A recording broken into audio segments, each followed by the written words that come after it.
You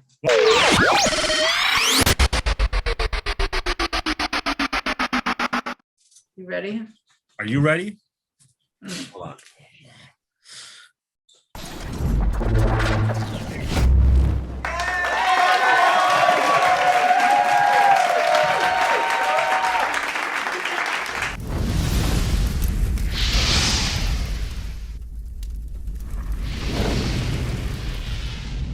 Welcome to the Inimitable Impact Podcast. Today we have a special guest, Kathryn Gordon. Kate, can you tell us a little bit about her? I can tell you a little bit about Miss Kathryn Gordon because I've met her a couple times, right? Kathryn, I think we've met before, don't you think? Just a couple times. I've robbed her closets. I've invaded her house. I've fed her. She lets me take up all of her husband's time with all of my weird projects that I'm trying to work on. And so yes, I'm excited to have you on because I met you through John, but you have been doing some really amazing things, and I want to hear about what you've been working on. I know, Trent, you want to hold up that book? And I know you have sitting there. This book? Yes, Relationship Grit, which I got to read just before it came out, and it's incredible. So tell us a little bit about what you're doing. Tell us a little bit about the book. Well, the book, Relationship Grit, I wrote with John, as you know, and it's basically our story. It's the good, the bad, and the ugly, and all the lessons we learned along the way. So it's really a kind of a tell-all, but it also gives tips and tricks for how to have a healthy relationship. I mean, it does take work. So, and the grit, Relationship Grit is an acronym, and the G stands for God. You have to bring God into your relationship. And the R is resolve. You have to resolve to stick together. Oh, stick together. Right? And the I is invest. You need to take the time to invest in your relationships. I think a lot of times we invest in other people and other relationships and then take our most intimate one, for granted. So invest in your relationship, and you have to do it together. It can't just be one of you. There's no I in team. It has to be both of you who want it and want to work on it. Well, I am going to just immediately pull something out of that because I love that I've read the book and I talked to you and I already have all these great tidbits, but there's always something else I can pull out. And I think when you said investing, the first thing I thought of was, of course, we talk about energy vampires all the time, and we tend to invest our energy into the people, to the squeaky wheel, to the people that are causing issues and the people that we feel like we need to quiet. And then we tend to withdraw our energy because we have to take it out of the bank somewhere from the people that are closest to us because it's safest to rob them of energy because if you're married or you're in that relationship, they're supposed to stick around. And so we rob the energy from that. Do you want to talk about that a little bit? Because that stands out to me a lot. Well, I mean, it's the truth. And especially when you have kids, they come before your husband or your wife, and then your work relationships. A lot of times your work comes before that. And so you have to really make the time. And one of the things that John and I did, especially when we were raising the kids, was take walks together. So we might have our family dinner, but we take that 15 or 20 minutes and just walk and talk. And sometimes we'd fight, but it was kind of processing and hashing out different things that were going on with us. And John travels all the time. So it's a lot harder to do things consistently. And so we will, pick a time to just get on the phone or even text, just kind of text throughout the day. And so, connecting and communication also, I like to say flirt. So sometimes I'll even send sweet texts to him. So it's about that. Yeah. It's about the communication. Yeah, I love that. I think that's really cool. And just a reminder for everybody with all of your relationships, whether it's a marriage relationship or even just relationships with friends or that sort of thing, remembering to invest in the people that are there for you rather than just because they're always there for you, you forget to do that. I think that's really powerful. So what have you been doing with this book since it came out? I've seen you on some podcasts. I know you've been doing some speaking also on that. What's the future of Relationship Grit? And Kathryn Gordon, where are you going? Yeah. So I definitely have been doing a lot of podcasts. And, as you know, John and I went on the Today Show and talked about the book and our tips. What's kind of come out of that, besides me thinking of another book that I want to write, is I'm starting a podcast. One. Yeah. Right. It's called Kathryn for Real. And, I definitely am known for saying exactly what's on my mind. And it's gotten me in trouble sometimes, but I finally got to this point. There were just a series of events that happened. And I realized people need to hear the truth. And that means, I want to talk about everything from what I feel like are the best health remedies to use to, tips about relationships, but I want to get real. I want to talk about the real stuff. I want to talk about sex. I want to talk about all of it. It's like a song I've heard before. Yeah. Yeah, exactly. Yeah. I love that. And it's so you, and I'm really excited about the idea of you and a microphone and never knowing what is going to come out. I think is going to be it's going to be a really fun podcast, but also there's so many topics that you can jump into, and you have so many connections with really cool people that I'm excited for that. So I'll definitely be shooting that link out and everything as soon as you get up and running with that. So I'm excited for it. So we got podcasts going on, little book touring, little speaking. I think what people don't know, and they maybe if they read Relationship Grit, they realize what you see on social media and what you think when you see people is not reality for anybody. Nobody's out there living that highlight reel that we see. And so when you read Relationship Grit and you realize, okay, they have been through it. And very brave, to go out there and put it out there, but also necessary for the point you wanted to make. What about you? Because I know that you didn't just sail through this easy peasy life and go, oh, now I'm going to marry this best-selling author, and oh, it's the princess fairy tale. And we've heard, John's story a little bit of how he met you when he does some of his speaking. But what is Kathryn's story? Because you have had impact moments on yourself and this is one of the reasons why I thought we got to get her on here, because they're powerful. Right. Oh, well, thanks, Kate. I certainly didn't grow up in the idealistic home life. I had two alcoholic parents and pretty much really parented myself. I really was my mom's mom, is the way I say it. And, started smoking pot at 13. Smoked some pot with PCP at 15, totally flipped out. I've had some crazy things happen to me. Decided in high school, I went to a counselor and I just told her everything that was going on. And I wish I could remember her name. She was amazing. And she took me under her wing and guided me and showed me what I needed to do to get into college, because I really felt like the way I was going to change my life was to get out of the home life I was in and to get out of the neighborhood I was in.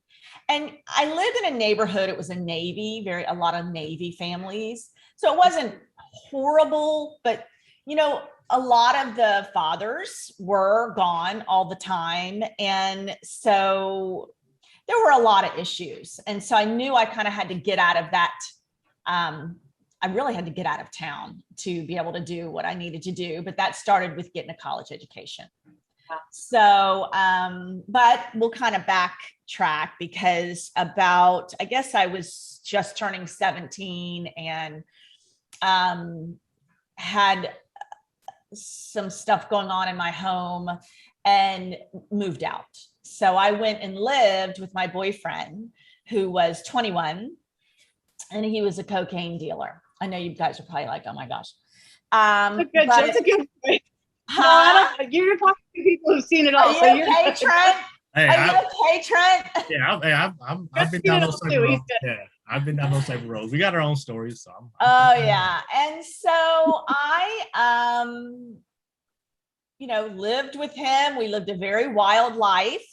So when I was 20, I got breast implants. That was the big thing in Virginia Beach at the time.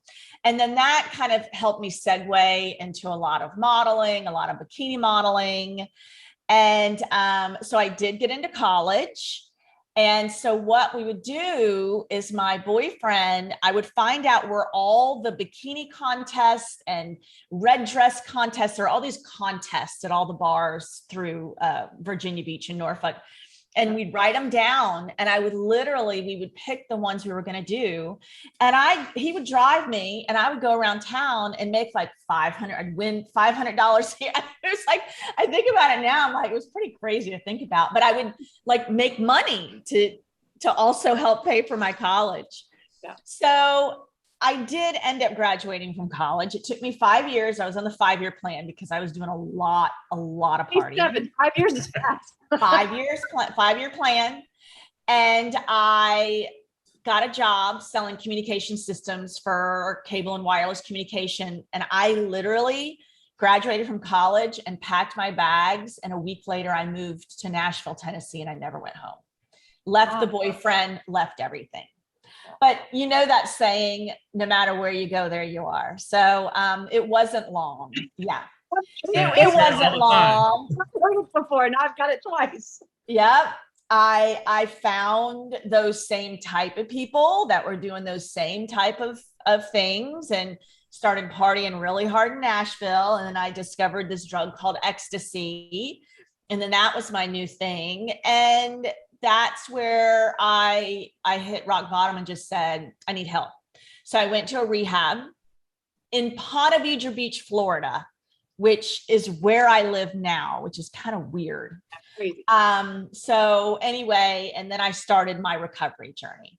And it wasn't just that's the end of the story, because there's been lots of ups and downs from that as well. But overall, I want to say, I had God on my side. I mean, there were things that happened to me that no doubt that I had a guiding light. So fast forward, I met John Gordon and got married, had kids, and we moved down to Ponte Vedra. And you married John because I know not everyone has read Relationship Grit. You didn't meet John Gordon that you guys go see on a stage and that you read his books and right. You met John Gordon, the guy who now has a story to tell, because he was the still developing into John Gordon that we know and love today. Yeah, that's what's so funny. When I met John Gordon, he had a beat up Nissan Sentra and he lived. Oh, I had one of those. Yeah. Yeah. He rented a room out of a friend's house and he drank Orange Crush. And so I, at that point, had got my life together and I was selling communication systems and I had my own place. And, I was really into like yoga and everything spiritual. And I was walking down the street in Buckhead. And this young guy was standing in front of this bar trying to get people in. And that young guy was John. And of course, I didn't drink. I was totally, doing the healthy lifestyle thing. And I just thought, okay. And he begged me to come back on Friday night because they were having a party. And I said I would, just really to get rid of him. And I didn't go back. And a week later, I was at this event called The Best of Atlanta. And I was there, and I always dated older guys, really, and guys that could take me on fun trips and, have great dinners. And, and so here was this young guy. Baby. Yeah. Here's this young guy who comes running up to me again, like, remember me? I'm like, yeah. And he's like, give me your number. And so I really just gave him my number to get rid of him. And oh my gosh, he would not stop calling me. He kept calling. Give him the one wrong number. Yeah, I should have. Not really. No. But yeah, the whole story would be different now. But it's funny because he would call the time and I had all these different reasons for why I couldn't get together. And this one last time he called me, and this was the days when you were on the phone and you could click over to the other line. I'm sure they still have it, but I can't remember the last time I used a landline. All waiting, right? Yep. And so I'm on the phone with my girlfriend, and then John calls and he's, asking me again to go out. And I was like, gave him some excuse. And he said, look, if you don't go out with me tonight, you don't get to go out with me. Ooh. And there was something about that. I thought, that's pretty bold, right? Like, this guy's kind of confident for such a kid. I say kid because, again, I was dating older men, but also he is 3.5 years younger than me. So I flip over to my girlfriend. I tell her what he says, and she's like, oh my gosh, you got to go out with this guy.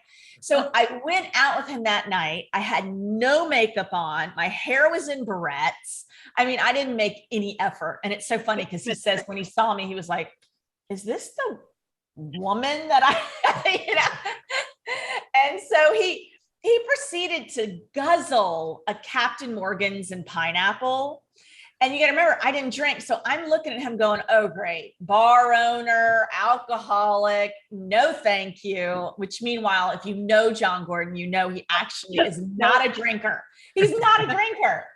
And so anyway, I still wasn't interested in him. And so I ended up, funny enough, I had went right after that. I went on a girls' trip to Amelia Island with some girlfriends. And I had like a list of 10 guys I was dating. And I was like trying to like clean up the list. Like, okay, John wasn't even on the list. He keeps saying he was on the list. He wasn't even on the list. Make the cut. And for some reason, and this is one of those moments that you talk about, right? I called him and he came over and we stayed up all night talking about God. We didn't make out. We talked about God all night long, and we've been together ever since.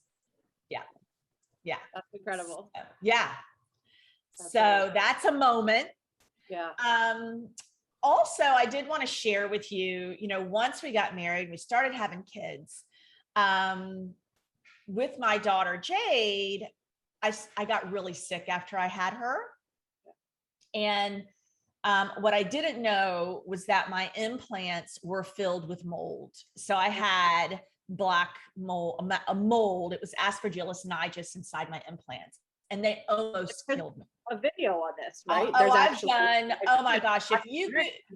If you Google my name, Kathryn Gordon and breast implants, I've done documentaries, videos, Glamour magazine, Montel Williams back in the day, if you guys even know who he is. Oh yeah. Okay.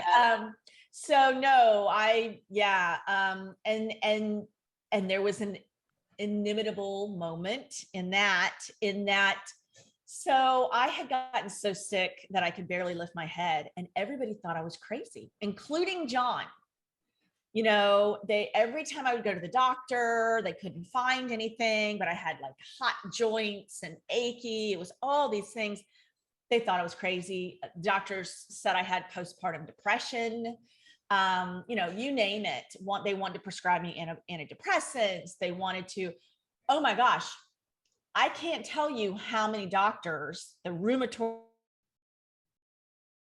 arthritis doctor, my regular, they all prescribed me OxyContin. I had 5 bottles of OxyContin. And well, intuitively, I knew there was something really wrong with me. And I knew if I started taking that, I was going to be dead. However, fast forward, I ended up getting worn down so much and I couldn't go on much longer, and I'd lost hope. And really what was happening was I had a bacterial infection and a fungal infection that were systemic, that were attacking my organs, my brain, everything. And so I was really sick and I had lost hope. And so that night, one night, I went to bed and I had made a decision that I was going to get up in the morning and take OxyContin after John left. And really, put myself out of my misery. And I prayed to God and I just said, please forgive me for what I'm going to do. And I know my daughter's better off without me, because it got to the point where she would cry and I would just shake because my nerves were so bad. And I had a dream that night, and it was a voice as loud as anything I had ever heard before. And it said, your implants are making you sick. You need to get them out. I woke up in the morning, I rolled over, I told John, and for like the first time, he kind of looked at me and just said, I believe you. I will. And we were poor, by the way, we were poor as church bells. So he was like, I will second mortgage our home to get the surgery to help you. So that started the next, quest to get me whole again. I'd love to say that John ended up being this nice, wonderful, compassionate guy, but he just, I think he was too young and not mature enough to really understand what was going on. But that was an inimitable moment for me to know I don't have to kill myself. There is something wrong with me.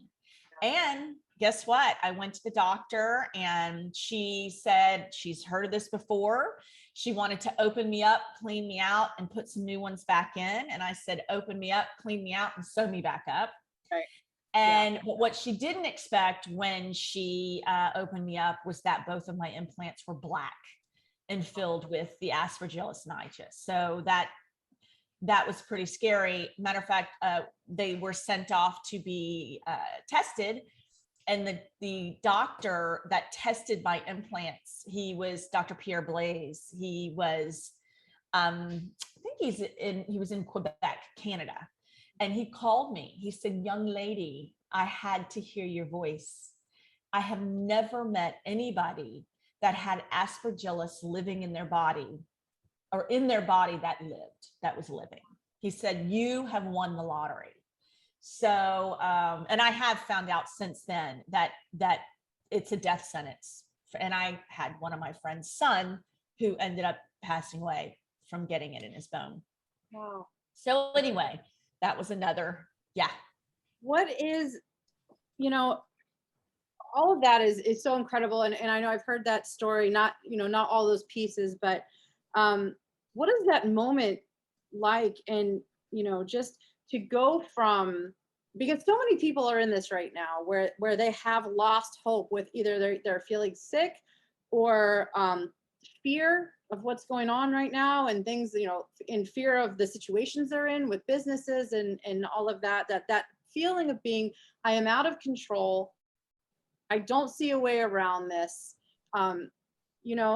That moment where, and then the next morning and waking up and feeling like, that hope was restored. It is really powerful. Do you have anything, that you would say to anyone who's in that moment right now, feeling like, I just don't have anything left to give? Oh yeah. It's temporary. It is temporary. If you can ride the wave, it's temporary. The sun always comes up again. It's so funny. There are times, and there still are, when John and I argue. We might be in a fight and I can't stand him. And I'm like, oh my God, I can't stand him. I don't even want to be with him anymore. I'm very dramatic. But, I'm using this as an example because I laugh. And at the time I'm really serious. Like, I can't stand him and I don't want to be with him again anymore.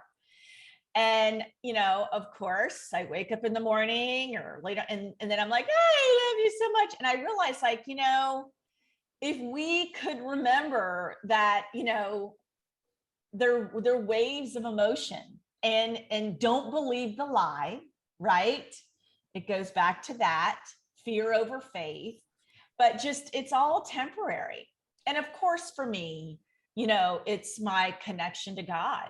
I mean, that's sometimes when I just get on my knees and pray. Yeah. And what's funny, I'm laughing because I think, what you figure out as you get older is the difference between how men and women process conflict, and how men have this weird, like kind of slow processing spike, and like they're still processing, and women are like, and then they're immediately back down, and he's still like, I'm still processing. We're like, we're over it. What's the matter? Yeah. Yeah. And, I know because, as I talk to girlfriends, and everybody obviously is different. The way they handle things are different. And it is interesting. Now, of course, a lot of times it is the man. I don't mean to generalize, but it is the man who really is the slow processor.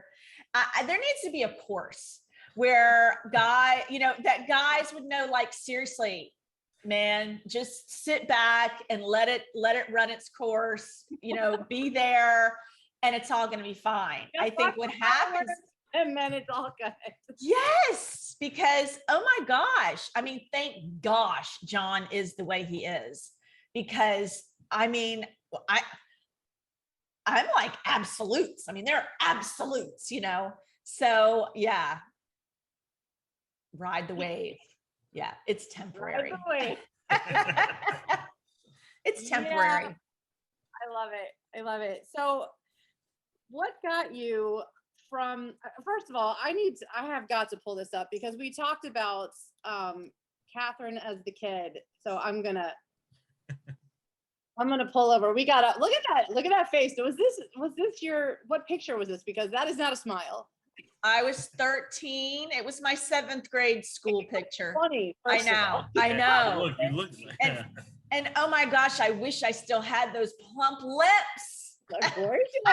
Absolutely. I mean, this is the most stunning 13-year-old I've ever seen. No wonder you got into trouble. I was getting into trouble. Gorgeous. So, yeah, there's your, and no smile. Now, was that typical? A rebel look. Like, I'm tough. I was very high in that picture. Were you? Okay, that's fair. Which is sad. I mean, yeah. That was me. That was, yeah. You can look at my eyes. Look at my eyes in the picture. Yeah. What is the mindset that keeps you from becoming, because that past is your past, and even when you process it, all of those things are still there. They're ingrained in you for life. What is it that really keeps you dialed into who Kathryn is today? What are the tools that you use to keep you where you are and to not backslide into some of those insecurities and places that you go to kind of where you would have used to cope in the past? Well, number one, said it before, I'll say it again, is definitely God, prayer, and meditation for me. Yeah. And, some of it for me, I think is life lessons and being in an age where I know those things don't work again. They're not going to work. And so I surround myself around very supportive, loving people. I try to have healthy relationships and friendships outside of my marriage, and do healthy activities. So, I mean, I'm also a mother, right? So I have to model that healthy behavior for my children. So that's very important to me. We've talked about this with other guests on what impact having kids has. And every guest that we've talked to that has kids has said, once they've had kids, they just changed what they did, because you're no longer risking just yourself anymore. Yeah. It just changes your mindset. And do you feel like that impacted you also? Oh, absolutely. But I got to tell you that what I'm dealing with now, and I'm just going to be transparent, I did everything I could to make sure that my children, number one, didn't live the life I lived. So I was very, very much involved in their lives at every step. They might tell you too much, right?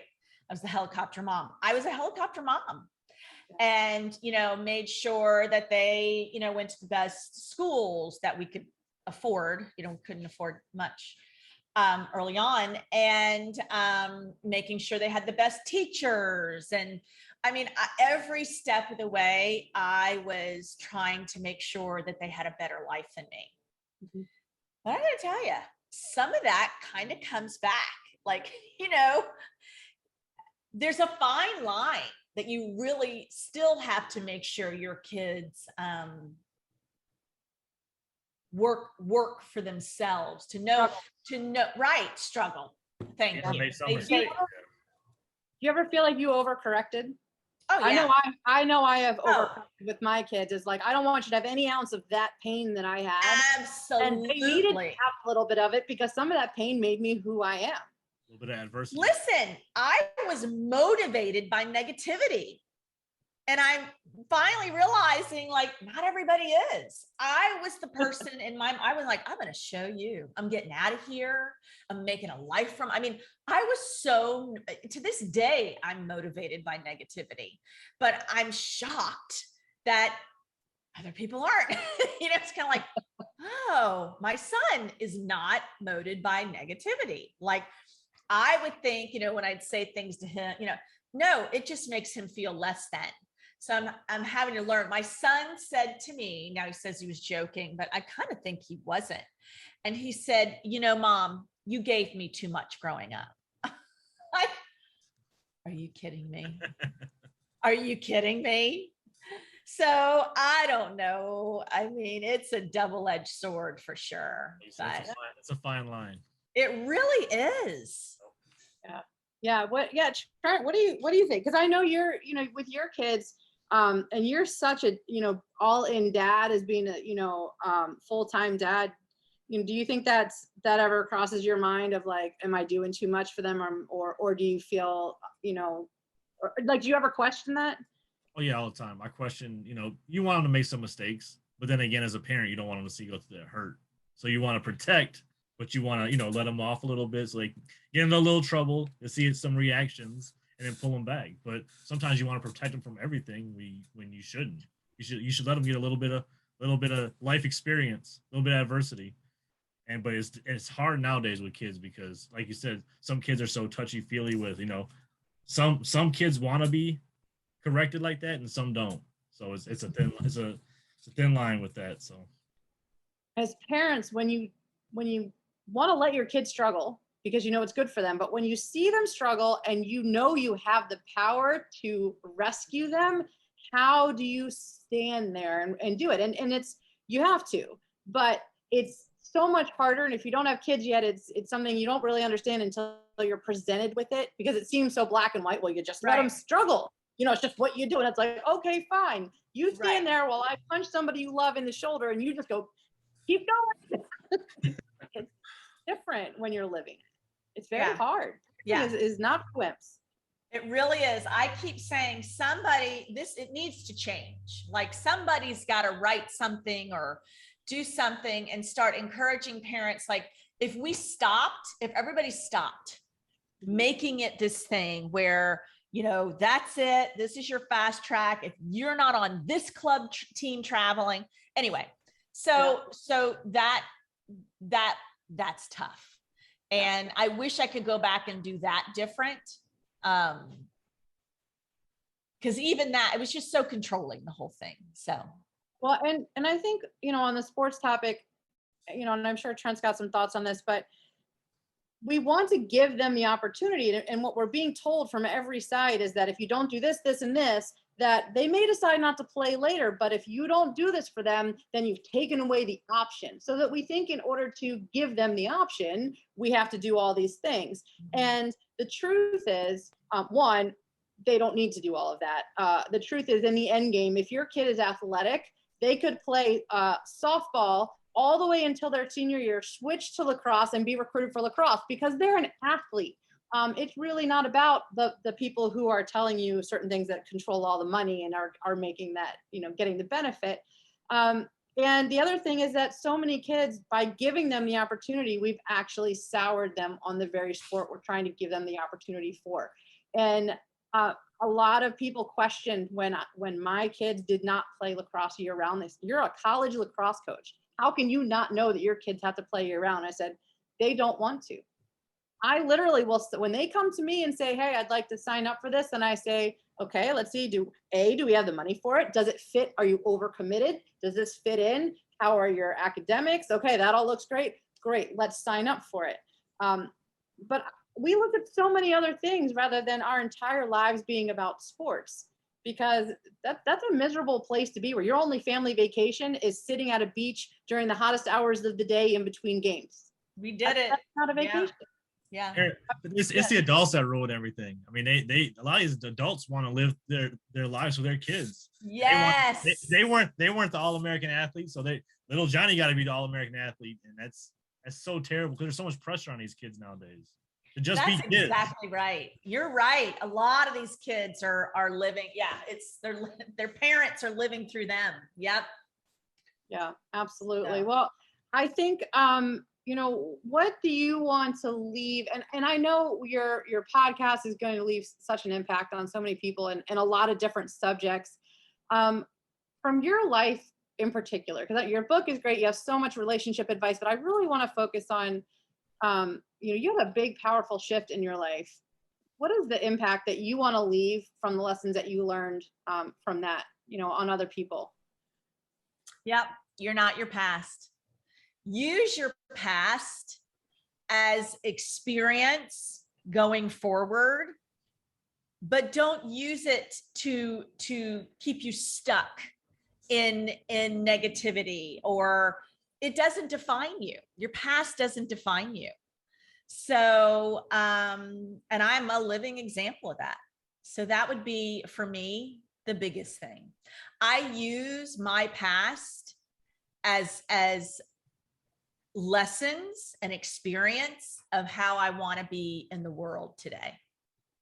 Do you believe that you can recreate yourself at any time with a simple switch of perspective? Absolutely. Absolutely. Yes. So for anyone out there right now who is looking at their life and where they are and they feel stuck, what would you say to them? Do the next right thing. Do the next right thing. It's never too late. I say this about everything. And I was just having a conversation with a girlfriend of mine yesterday who is in her late 50s, and the whole thing about not finding the love of her life. You could turn the corner and never give up. Just keep doing the next right thing. Yeah. And that is, I can't remember who I was talking to, but someone was telling me, and I might have even read it in a book. I'm terrible at remembering where I learned things from, but it was that many times we can't envision a different future because we're picturing the future based on what's happened in our life so far. And so we cannot imagine a different future because we can't imagine the things that are going to change.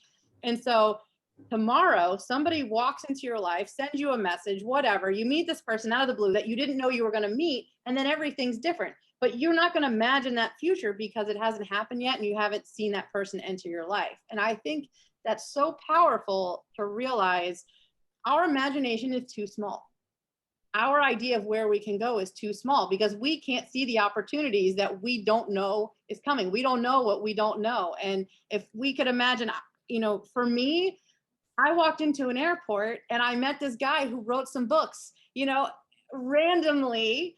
And if you had asked me, hey, Kate, what are you going to be doing in 8-9 years, from the day before I met John, I would not say doing what I'm doing. I would never in a million years have thought that this is what I'd be doing because I couldn't see that the next day, and this is so powerful to me, the day before I met John, this was the future I saw. And the day after I met John, I still couldn't see it because I didn't know all the opportunities, but my life changed. And the day after today, tomorrow, my life is going to change again based on whatever I walk into that I can't see coming.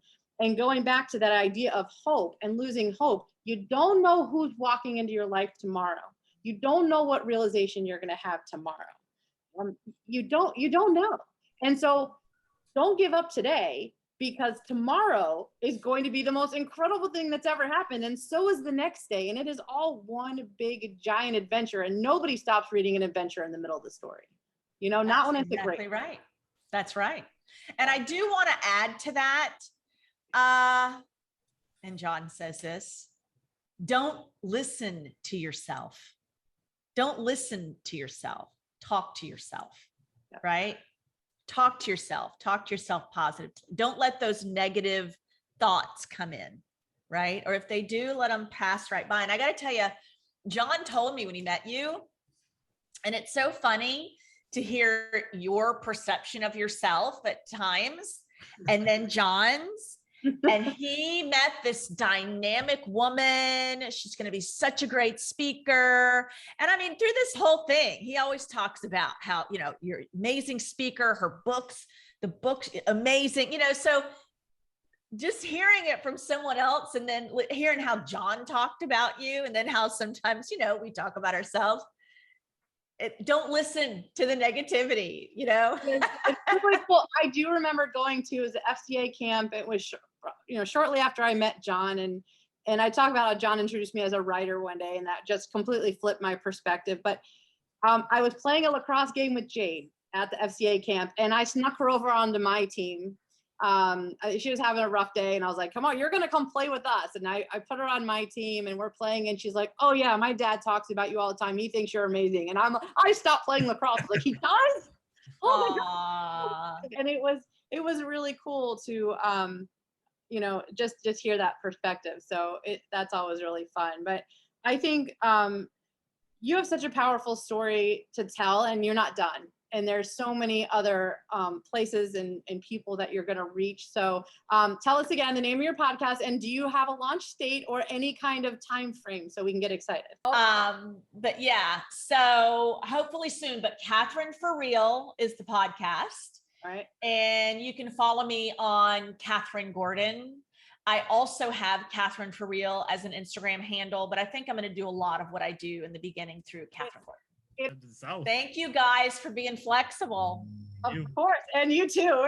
This is the Inimitably Loose podcast. As I'm in a new place, I don't know if you're watching YouTube, you will see the horrible green screen that I have set up because I'm not quite in my office space yet. But I look forward to putting this out and getting all of our tidbits out. And please go follow Kathryn Gordon on Instagram. Check out this new podcast as it's coming up.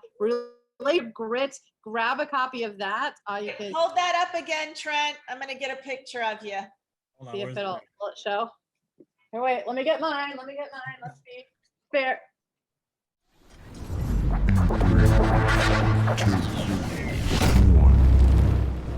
1. Impact.